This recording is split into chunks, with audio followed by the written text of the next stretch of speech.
Hey, what's up everybody? It's Brian with HappyThumbsGaming and we're back with Gwenpool Mission number 1, Panic at the Picnic free play for LEGO Marvel Superheroes 2. That's right, we're finally going to get that Helium Mode pink brick. I know you've been waiting forever to get that because it's so useful. And we're going to get that character token for Silk, I believe it is. And of course, we're going to freely. That's right, we're going to save the Generalissimo himself. And in order to do that, we want to make sure that you guys are familiar with what is required.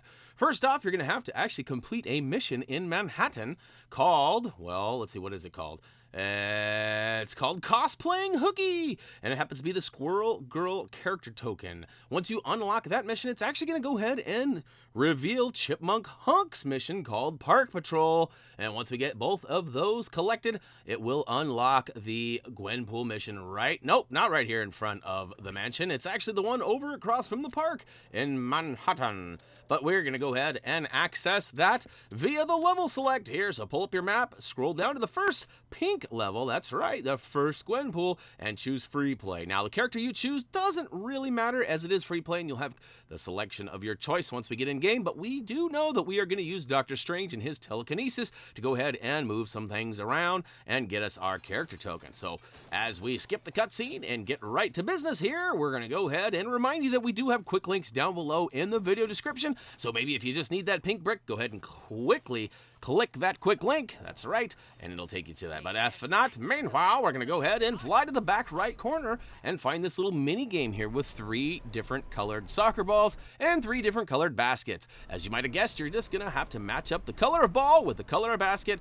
Now, blue balls go in blue basket there, Brian. Sometimes it's a little bit hard to manipulate them balls, giggity, but it can be done if you have a little patience. So go ahead and put them all in there and collect your character token and move along to the next thing, which happens to be right over here. We're going to do some story-related bits so we can move on, and you're going to need somebody with the silver brick breaking ability, and for some reason, the squirrels that Squirrel Girl has seem to be able to do that. So I guess they're explodey squirrels? I don't know. I've heard of exploding kittens before, but not exploding squirrels. But we're going to go ahead and remove that statue and dig up a whole bunch of bricks that make a fish fountain. And they also give us some other bricks that go ahead and connect that ghetto blaster over to the Unts panel. So go ahead and get that techno panel all secured, and it's going to go ahead and rock the house, but not like we wanted. In fact, we need to up the party level quite a bit. So we're going to bring a wind chime? I'm not quite sure why that works that way, but it does. And once that wind chime and the fountain have both been built, the 2 zombie guys come busting out of the gazebo, revealing some barrels that we can bust open and build into a strong handle, which apparently Squirrel Girl is strong too. Like, I'm learning so much in this game about these characters that I never knew before, but she went ahead and rang that bell, so it looks like she's going to be getting new notifications from Happy Thumbs uploads. No, I'm just kidding. Not the same notifications bell, but sort of similar. Next up, we're going to need somebody with the acrobatic ability, and because the game went ahead and gave us access to Daredevil, we figured we'd go ahead and use him. However, he's got this weird trapeze thing that always gets me all messed up, and really all I wanted to do was get my baboing on and bounce up to this twirly pole and jump up to this upper ledge here, but I got a little squirrely with that. I don't even know what that thing is. I discovered that a couple of levels ago, and it blew my mind. Actually, it was Hala. I'm pretty sure it was Hala Free Roam that I found out.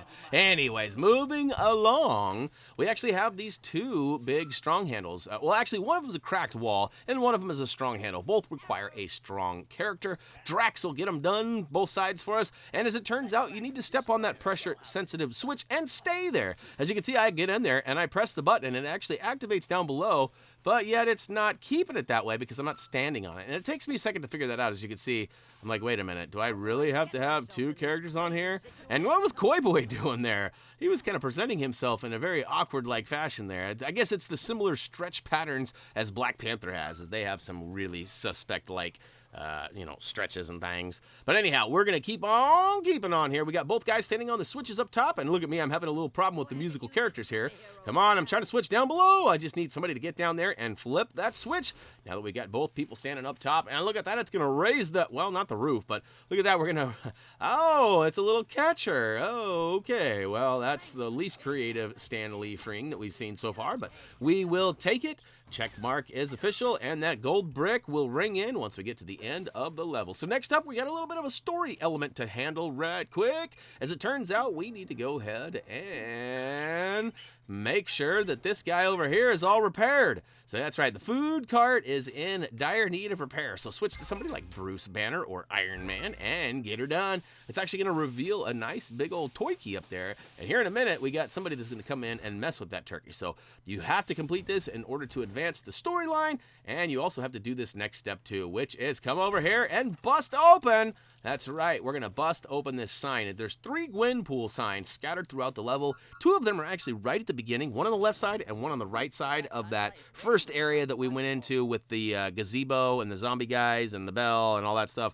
Not where we went with Doctor Strange, but just to the left of that. Anyways, the signs, you really can't miss them. Once you bust open the sign, it actually gives you a tracker ability spot. Follow that spot to the end, dig up, or build the pieces that you find, and look at that, we've got 1 of 3. So it turns out there are 2 more piles we need to find and dig up. And there's one of them right there, so we know we're close. We just gotta find that sign, which happens to be our starting point. So there it is, and look at that. Gwenpool happens to be standing right next to it, and she even gives us a little tutorial on what's going on, that we need to build up these little signs that then give us the tip or the tracker ability spot to go ahead and follow. And as you might have guessed it, you gotta make your way all the way down the old white footprint trail here to the white, the digger spot. That's crazy. We have not seen very many spots that are white and blue like that. Most of them are brown and dark brown. You know, I always refer to them as the stinky bits because they always seem to have some sort of like, I don't know, some sort of a smell coming off of them. At least that's the way the animations look. Anyhow, the third statue, or I guess it's more of a sign, happens to be on the right side of that entryway there. Follow it all the way over to the right. And look at me, I'm cheating. I knew right where I needed to go.